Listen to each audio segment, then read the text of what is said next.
রাজনৈতিক দলগুলো যদি সরকারকে সহযোগিতা করতো, অবশ্যই এই সরকার আপনার ভালো কিছু করতে পারতো। দেশকে স্বাধীন করতে চাইছি, পুরোপুরিভাবে দেশ অমনভাবে মুক্ত স্বাধীনতা এখনো পাই নাই। আমাদের যে জুলাই অভ্যুত্থান, যে দ্বিতীয় স্বাধীনতা আমরা বলি, এই দ্বিতীয় স্বাধীনতা অলরেডি ছিনতাই হয়ে গিয়েছে।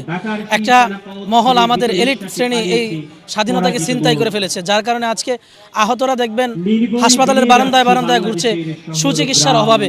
আজকে তারা সুচিকিৎসা পাচ্ছে না। যারা নিহত তাদেরকে সরকার 30 লক্ষ টাকা দেওয়ার প্রণোদনা দিবে বলে তারা সে আশ্বাস দিয়েও দিচ্ছে না। সব দিক বিবেচনায় বাংলাদেশের এই স্বাধীনতা অলরেডি ছিনতাই হয়ে গেছে। এখন দেশের মানুষের এমন একটা সময় আসছে, দেশের মানুষ এখন আবার এক বিপ্লবের জন্য যে কোনো মুহূর্তে। যতটুকু বৈষম্য দূর করার জন্য আন্দোলন করেছিলাম, যতটুকু রক্ত জড়িয়েছি, আমাদের সেই রক্ত অনুযায়ী আমাদের যে বিপ্লবের একটা আকাঙ্ক্ষা ছিল, সেই আকাঙ্ক্ষা অনুযায়ী আমাদের দেশ থেকে বৈষম্য এখনো দূর হয়নি। মাঠে নেমে পারতে পারে বলে আমি মনে করি। আর এটা অচিরে হয়ে যাবে। দেশের মানুষের মধ্যে একটা ক্ষোভ জমা হচ্ছে। একদিকে আপনার এই যে যারা আহত তারা সুচিকিৎসা পাচ্ছে না, যারা নিহতের পরিবারদের খোঁজখবর সরকার নিচ্ছে না, আবার দেশের বাজারের যে অবস্থায় বাজার নিয়ন্ত্রণ করতে পারতেছে না, আবার সিন্ডিকেট ভাঙতে পারতেছে না। সব মিলিয়ে সরকার একেবারে বলা যায় যে 5 মাসের মধ্যে একটা ব্যর্থ সরকার হিসাবে পরিণত হয়েছে। আমরা তো এই বৈষম্যের জন্যই এই আন্দোলনটা করেছি, তাই না? সকল ক্ষেত্রে দেখেন আপনি, আপনার চাকরির ক্ষেত্রে, তারপর নিরাপত্তার ক্ষেত্রে, সবগুলো ক্ষেত্রে। কিন্তু সেই সরকার যে আসছে এই 5 মাসে কিন্তু সেমন একটা পরিচয় দিতে পারে নাই। এমনকি রাজনৈতিক দল যেগুলো আছে এরাও কিন্তু আপনার এই সরকারকে সাপোর্ট করে নাই, সম্পূর্ণভাবে সাপোর্ট করে নাই। এর জন্য সম্পূর্ণভাবে আপনি শুধু সরকার দায়ী না, এখানে আপনার রাজনৈতিক দলগুলো দায়ী। রাজনৈতিক দলগুলো যদি সরকারকে সহযোগিতা করতো, অবশ্যই এই সরকার আপনার ভালো কিছু করতে পারতো। কিন্তু তারা তো এই কাজটা করে নাই।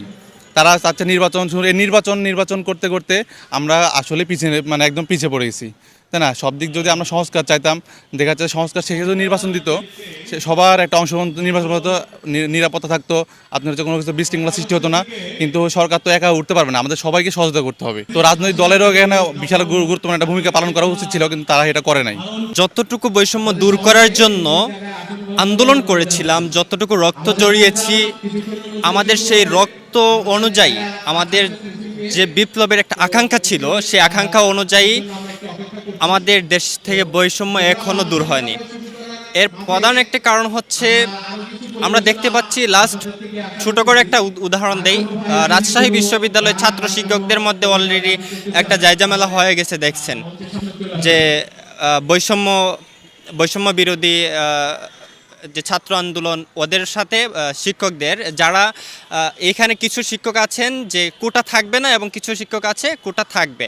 তো এখানে একটা কোটা নিয়ে একটা জায়জামেলা হয়ে গেছে। তো এভাবে দেখা যায় যে বিতাড়িত আওয়ামী লীগের দূষররা এখনও যেখানে যেখানে আছে, সেখানে এখনও ছাত্ররা যে আন্দোলন করেছিল, যে স্পৃহা নিয়ে, আমরা যার জন্য জীবন দিয়েছে আমাদের শহীদ ভাইয়েরা, মীর মুগ্ধরা, আবু সাইদরা, আজকে তা বাস্তবায়ন হচ্ছে না। আমরা বলতে পারি যে এই আমাদের যে বৈষম্য বিরোধী যে আন্দোলনটা যেটা ছিল, সেটা যদি আমরা বাস্তবায়ন করতে চাই, আওয়ামী লীগের দূষরদেরকে সব জায়গা থেকে, আমলাদেরকে সব জায়গা থেকে কি করতে হবে, সরিয়ে ফেলতে হবে। এখনও আমলারা স্থিরভাবে বসে আছে এবং ওনারা কাজ করতেছে না, এবং আমাদেরকে প্রশাসনিকভাবে সহযোগিতা করতেছে না। আমাদের যে সমন্বয়ক আছে, উপদেষ্টাগণ আছে, ছাত্র নেতৃবৃন্দর পক্ষ থেকে বৈষম্য বিরোধী আন্দোলনের নেতৃবৃন্দ যারা আছে, ওনাদেরকে কোনোভাবেই সহযোগিতা করতেছে না। তার মানে বোঝা গেল যে এখনও দূষরদের যে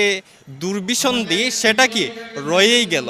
দেশকে স্বাধীন করতে চাইছি, পুরোপুরিভাবে দেশ অমনভাবে মুক্ত স্বাধীনতা এখনো পাই নাই। স্বাধীনতা বলতে প্রত্যেকটা মানুষ, রিক্সা, ছোট জীবিকা থেকে শুরু করে বড় বড় যে কর্মসংস্থান আছে, সব কিছুতেই স্বাধীনতা আসতে হবে। এবং আমাদের সরকারের উচিত যে নিত্য প্রয়োজনীয় যে জিনিসগুলোর দামগুলো আছে, যেন মানুষ খেয়ে পরে বাঁচতে পারে। আগে দেখা যেত মানুষ 500 টাকা ইনকাম করেও 200 টাকা রেখে 300 টাকা দিয়ে চলতে পারতো।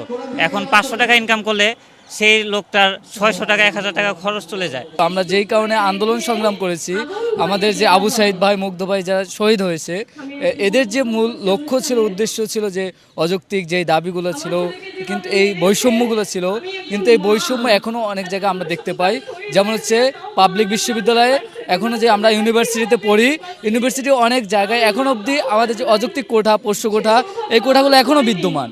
তারপর হচ্ছে এই যে এই যে বৈষম্য রয়ে গেল, তারপর হচ্ছে আমরা যারা স্টুডেন্ট আছি এদের যে পরিমাণে এখনও ধরেন সেমিস্টার ফি এগুলো ক্রমাগত মানে বৃদ্ধি পাইতেছে, কোনো জায়গায় কমতেছে না। সেই পরিপ্রেক্ষিতে আমরা যে বলতে পারতেছি না যে আমাদের বৈষম্য এখনও যায় না, দূর হয় না, এখন আমাদের বৈষম্য বিদ্যমানই রয়েছে।